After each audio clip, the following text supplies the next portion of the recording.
In this video, I'm going to show you how to export a PDF from Adobe InDesign with spreads. If you're sending a document over to someone to review or even for your own purposes, a lot of times it's going to be easier to actually review the document as it is intended to be printed. So to export a PDF with these, what we're going to do is go to File, Export.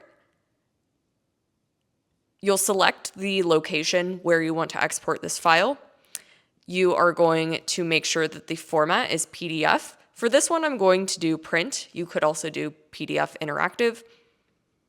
And then from this export module, we are going to make sure that the spreads option under pages is selected. We can go ahead and click export.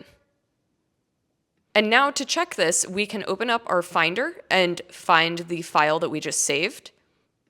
Let's go ahead and open this up. And now when we view this PDF, it should appear exactly as it appeared in InDesign. Each of these spread pages is exported as the full spread. And that is how you export a PDF with spreads in InDesign. If this was helpful, be sure to subscribe for more tutorials, and I'll see you guys in the next one.